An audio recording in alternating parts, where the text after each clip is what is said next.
Alhamdulillah wa salatu wa salamu ala rasulillah sallallahu alayhi wasallam. Tunamshukuru Mwenyezi Mungu ambaye kwa uwezo wake ametufikisha katika swala hii. Ni nguvu zake, ni baraka zake, ni huruma yake. Lakini tunaukamilisha mwaka. Huu ni mwezi wa 12. Leo ni tarehe 2. Yaonyesha kwamba tumemaliza mwaka wa Kiislamu. Tuna aina 3 za miaka. Kuna mwaka wa kizungu, kuna mwaka wa Kiislamu na kuna mwaka wa Kiswahili. Mwaka wa Kiislamu huu ni mwezi wa 12. Mwaka wa kizungu ni Desemba ile. Ni mwezi wa 12. Alafu kuna mwaka wa Kiswahili. Mwaka wa Kiswahili mwisho wa mwaka ni mwezi wa Ramadhani. Na yote ukimaliza unamaliza na sikukuu. Mwezi wa 12 unamaliza na Christmas.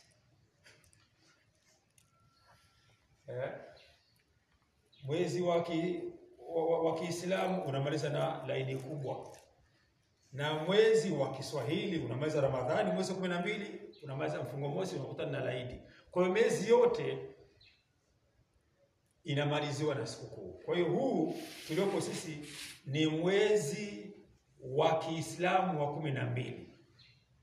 Tofauti iliyopo ni kwamba tumetukuza mwaka wa kizungu, tukatukuza mwaka wa Kiarabu, tumepuuza mwaka wa Kiswahili, ambao mwezi wa Ramadhani ndio mwezi wa 12 wa Kiswahili.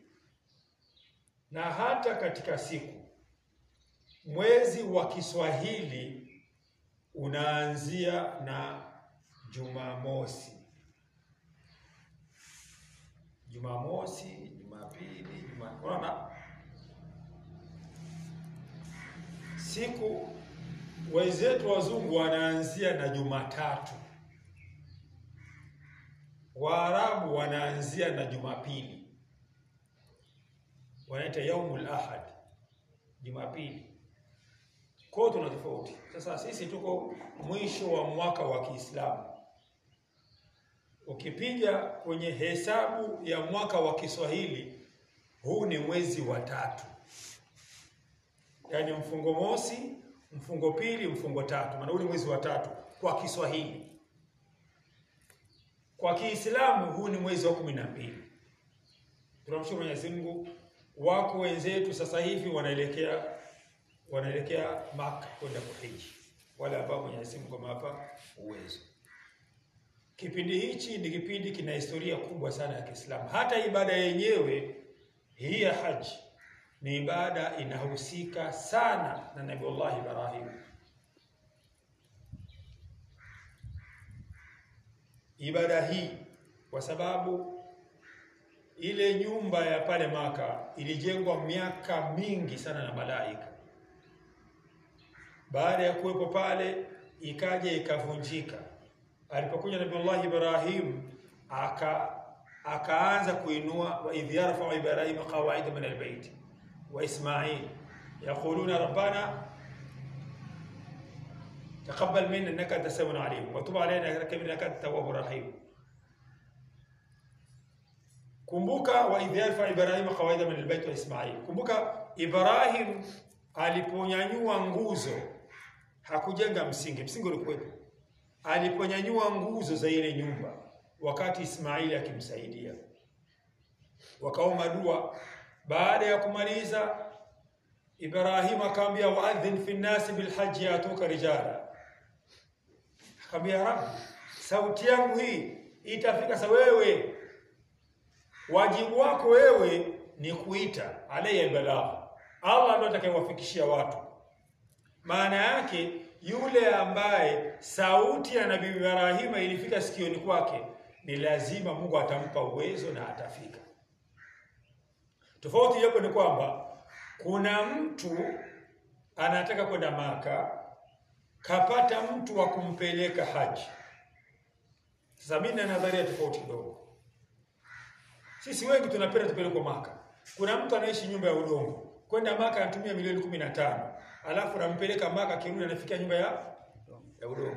Hivi umemwonea au umemsaidia? Hija ni nguzo ya 5.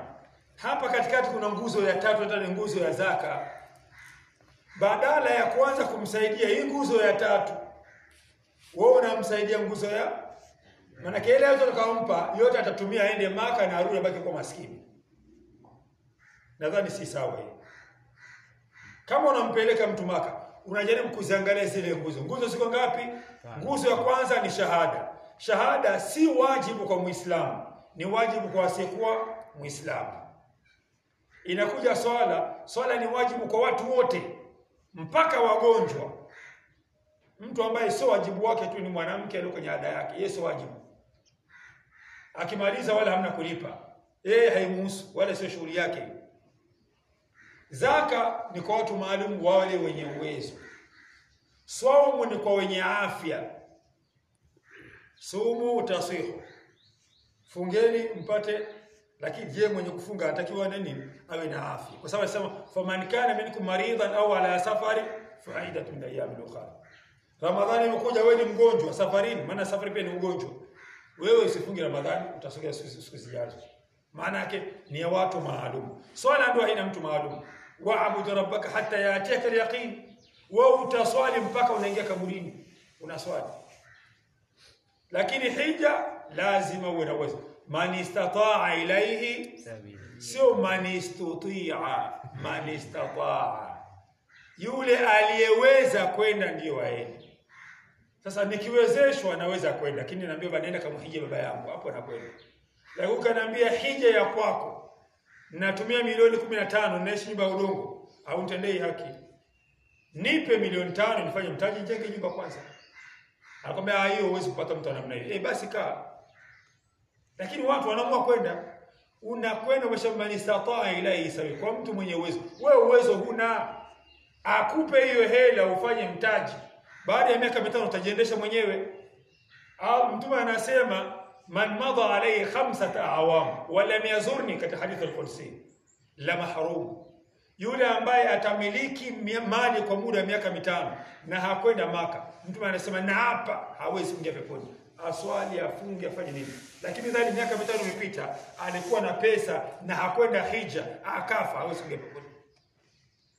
Na hao Tanzania ndio matajiri tunao wengi sana, hawaendagi hija hata wafanye. Simaliza namna gani hizi? Kwa hiyo hii ibada ilianzishwa na Nabiullah Ibrahim. Na hapa na kitu labda cha kufahamu hapa. Tunaambiana sisi kwamba ile saumu ya Arafa tunawafuata watu wa Maka. Tunaambia namna hiyo. Saumu ya Arafa, kwa sababu pale utaona kabisa watu wamesema pale Arafa. Sasa nakuaje pale unasema Arafa alafu huko usiwafuate pale, wakati wale tunawaona kabisa. Jamani, ibada ya haji ambayo ndani yake mtu anasema al-hajj Arafa, hiyo hija yenyewe ili itimie lazima umesimama wapi? Arafa. Ilikuja mwaka wa 5 kwenda mwishoni kwenda mwaka wa 6. Ibada ya saumu na kufunga saumu ya Arafa ilikuja mwaka wa 2. Kwa hiyo watu walianza kufunga saumu ya Arafa hata hija yenyewe hakuna duniani. Au natuambia jifuate kule. Halikuwa saumu zilianza mwaka wa 2, haji ilikuja mwaka wa 5. Kwa maana hiyo hakuna uhusiano. Ndio maana ukitafuta saumu ya Arafa unaikuta katika mlango wa saumu, hauikuti katika mlango wa haji. Maana yake ni vingine vya nini? Vingine vya saumu. Kwa hiyo kuoanisha saumu ya Arafa na haji ni tofauti. Hakuna mwingiliano kabisa. Khatibu ametuambia hii Arafa hii unaposikia Arafa, siku Adam na Hawa baada ya Allah kuwatoa kule alikokuepo, akaomba ihbitu ba'dukum li ba'din adu, poromokeni mkiwa mbalimbali, walakum fi ardi mustaqarrun mata ila hin, mtakwenda kuishi ardhini na maisha yenu mtamaliza ardhini. Fatalaqa Adam min rabbih kalimat, Adam alimwangukia Mola wake kwa maneno, Rabbana innana dhallamna anfusana wa in lam taghfir lana wa tarhamna lanakunanna min al-khasirin. Alipoomba dua hii, Allah akasema ibitu minha jamia, haya kutaneni. Wakakutana. Siku wamekutana ilikuwa ni siku ya 9 baada ya kuandama mwezi. kwa mujibu wa tarehe za pale Maka. Sasa ile siku ya 9 ile ndio ikaitwa Yaumu Arafa, na ule uwanja ukaitwa uwanja wa Arafa. Lakini hii Arafa ilikuwepo toka wakati ambapo watu wakiwa katika maisha ya kiroho, sio kimwili.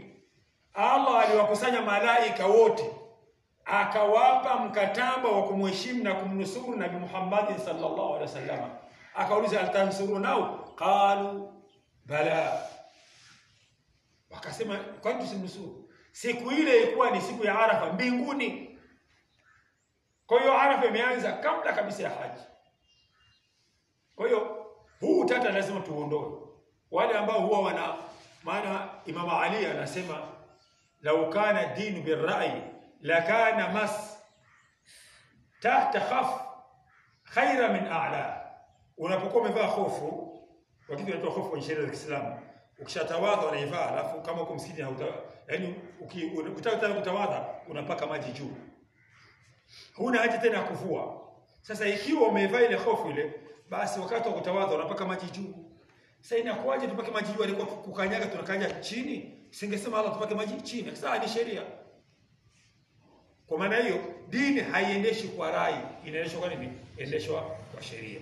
Sasa hatusema unaona pale wamekaa hivi, basi ndio inabidi sisi tufuate. Sio hivyo. Alafu dini ni sheria, dini sio television. Kwa hiyo pia nilikuwa vizuri tuiseme. Lakini jambo lingine ni kwamba kuna kuchinja. Kwa yule mwenye uwezo basi na achinje. Chinjo unalochinja sasa hivi, siku ya Kiyama popote utakapozikwa, baada ya kufufuliwa, tutahitajika sisi wote tuende Saudi Arabia. Sheikh wangu, kama ukuchinja utaenda kwa mguu. Chinjo unalochinja lile ndio itakuwa ni buraku wako, utapanda, utaanza safari. Na ni muda mfupi kwa sababu buraka akiona kafika. Akiona amefika. Sasa wewe ambaye ulikuwa na hela na ukakataa kuchinja, utaenda kwa mguu. Yule ambaye hana hela ataingia kwenye chinjo la nani? La Nabii Muhammad sallallahu alaihi wasallam. Kwa sababu anasema mimi nachinja kwa ajili yangu na kwa ajili ya waumini wote. Kwa wale ambao hawana wataingia kwenye nini? Chinjo la nani? La Nabii Muhammad sallallahu alaihi wasallam. Lakini wewe ambaye hiyo 100,000 yako unayo, haikushindi kabisa, chinja. Ukichinja unakula wewe na familia yako, nyingine unawapa Waislamu. Kwa mapenzi. Kupeana tabia yake ni kuongeza mapenzi. Kwa hiyo ni vizuri ndugu zangu tuchinje. Jambo lingine, kipindi hichi cha mfungo 3, roho za wale wazee wetu tuliowazika huwa zinatoka makaburini na zinakuja majumbani kwetu kutembea ile siku ya Eid. Maana kuanzia leo mpaka ile tarehe 10 hapa wanasubiri tu. Na ndio maana kipindi hichi zinafanywa hitima nyingine. Ndio wakati wake. Wazee wote ile sasa hivi wanasubiri wapewe zawadi. Sasa kama utasubiri sadaka lawe haya. Maana mzee wako mathalan unaenda gereza kwa kumwangalia mtu, unampelekea chakula na sabuni. Kuna watu wengine hawaendi kuangaliwe. Hakuna anaenda kuangalia. Sasa yule mfungo wako ndio tule anaenda kudoea pale. Lakini ukifanya hitima, maana yake ile zawadi yake, haki yake ambayo umempelekea, anakuja anapokea, anakaa umoni tena. Labda siku ya Ijumaa tena ndio anapanda.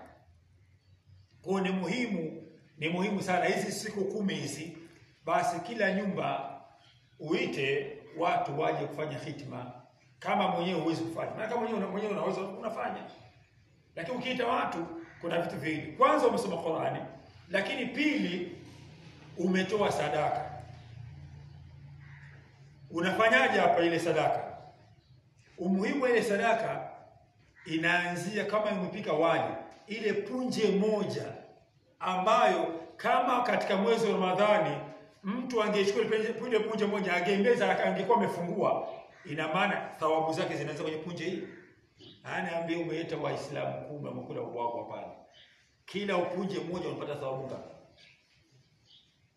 Sababu Allah hakulipi kwa sahani nzima. Allah anakupa kwa ule punje moja ambao kama mtu angekuwa amefunga angeumeza, angefungua saumu yake. Ule punje ndio sababu yake zinaanzia pale, kwa sababu una uwezo wa kuvunja saumu ya mtu. Kwa hiyo ni vizuri tunaalikana, na faida ya kualikana, kwanza tunajuana, tutaongeza mapenzi. Sisi hapa ni wachache. Sasa tukiwa wachache ni lazima tujuane.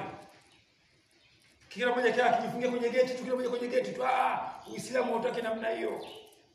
Wewe jifikirie Uislamu ilifikia hatua nasema jirani yako, kama wewe una nyumba ya miti, jirani yako nyumbani kwake hawana chakula, hawana kuni, akifika kwa nyumba yako ya miti, akindoa miti ile akaenda kupikia, hutaki kusema, ukae kimya. Anafumua nyumba ya majani, anafumua majani, anaenda kuosha, unatakiwa ukae kimya. Kwa nini? Kwa haki ya ujirani. Maana tujuane. Sasa tuna majumba ya mageti, tunafanyaje? Hapana. Tunafungua mageti, watu waingie, wajue nyumba zetu zimekaaje. Na utajua kabisa kwa watu wengine nyumbani kwako, ndio utajua, je, mke wangu ana tabia gani? Utamuona. Bado tuna wageni ananua, hapa sina mke. Sina mke. Hataki watu kabisa. Ndio hapa sina mke. Jambo lingine ndugu zangu, Uislamu unaendeshwa kwa mifumo. Nakupeni mfano. Wakati Qur'ani inashuka, hivi saa zilikuwepo? Saa zilikuwepo. Lakini Qur'ani ikasema saa zitakuja. Bora hazikuwepo kabisa. Qur'ani ikasema saa zitakuja. Allah akaleta aya ya saa. Inna sa'ata atiyatu la raiba fi walakinna akthara an-nas la yu'minun. Inna sa'ata atiya la raiba fiha walakinna akthara nasi la yu'minuna. Herufi ngapi? 12. Maneno 12. Haya, masaa yako mangapi? Na maneno yako mangapi?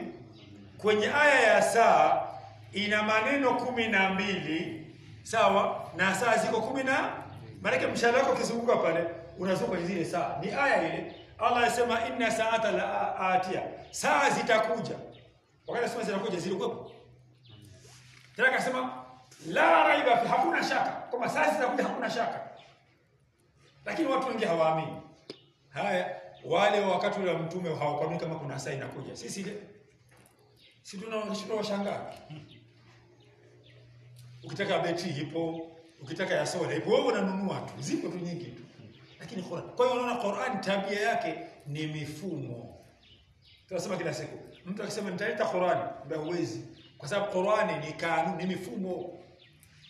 Sasa leo Allah anatuambia habari ya huu mwezi. Khatibu anasema wal fajr wa layali ashr. Allah anapia alfajiri ya tarehe 1, halafu na siku 10.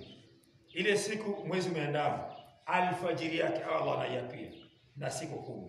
Hesabu hiyo.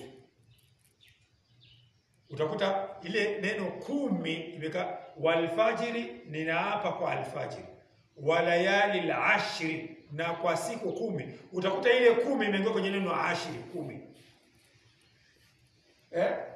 Ukihesabu walfajiri mpaka kufika 10, utakuta hesabu ya 10 imeingia kwenye neno 10. Qur'an ni mizania. Hakasema inna a'tainaka al-kauthar, ambayo ndio inatoka tuchinje. Inna a'tainaka al-kauthar, pana herufi 10. Fasalli li rabbika wanhar, kuna herufi 10. Wanhar maana yake swali kwa ajili ya Mola wako, swali kwa ajili ya Mola wako na uchinje. Wanhar, uchinje. Ukifika wanhar unakuta herufi ya 10 imemaliza kwa re. Na kwenye Qur'ani kuna sura 10 zimeishia kwa re. Na hiyo wanhar ni neno moja tu katika Qur'ani nzima. Neno wanhar moja tu, hali kurudia tena. Neno kauthar, inna a'tainaka al-kauthar, maana kauthar ni kipindi hichi. Tumekupa khairi nyingi kipindi hichi. Inna a'tainaka al-kauthar, tumekupa khairi nyingi. Maana katika hizi siku 10 ukiswali rakaa 2 unaambiwa umeswali rakaa 700. Ukitoa sadaka shilingi 10 umetoa 700,000. Wanaweka kwa hesabu ya 700, sio kwa hesabu ya 77 au 10 kwa 700. Mathalu alladhina yunfiquna amwalahum fi sabilillah kamathali habatin ambatat 7 sanabil, mfano yule ambaye ametoa mali yake katika njia ya Mungu. Kamathali habba ni kama vile upunje mmoja wa muhindi, ambatat kamathali ambatat 7 sanabil, ule upunje mmoja ulipopanda ukatoa vibunzi 7. Fi kulli sumbulatin 100 habba, kwenye kila kibunzi kuna punje 100. Ina maana nilipanda punje mmoja vikatoka vibunzi 7, kila kibunzi kimoja kuna mahindi 100. Upunje mmoja umetoa mahindi ngapi? 700. Wallahu yudha'ifu liman yasha, Mungu anamuongezea atakaye. Ndio inna a'tainaka al-kauthar, tumekupa khairi nyingi, ni siku 10. Kwa hiyo watu wasome Qur'ani. Miji mingi sasa hivi ya Waswahili mashekha wakai majumbani, anatoka nyumba hii anakwenda nyumba hii, shekhe saa 3, shekhe saa 4. Kwa hiyo vijana wanashinda barabarani, kila nyumba inasoma Qur'an, kila nyumba inasoma Qur'an. Kwa nini? Inna a'tainaka al-kauthar, ndio kipindi cha kauthar. Ni khairi zinamiminika tu, ukifanya kidogo na unafanya kingi. Kwa hiyo ni vizuri ndugu zangu tukubali kwamba tunaingia katika siku kwanza miezi mitukufu, na katika miezi hii jamani, hakikisha ipite hata ile dhambi ndogo ya kumwisia mweza kufia unaiacha. Usifanye kabisa dhambi. La tadhlimuna fihinna anfusakum, yani jiepushe na dhambi katika miezi kabisa. Miezi mitatu mfululizo. Nini maana yake? Maana yake mpaka ukimaliza na moyo wako umezoea kuwa msafi. Ukifanya namna hii hasa khair. Allah Mwenyezi Mungu anaweza kukupa kila la khair. Wassalamu alaykum wa rahmatullahi wa barakatuh. Wa alaykum salaam wa rahmatullahi wa barakatuh. Allah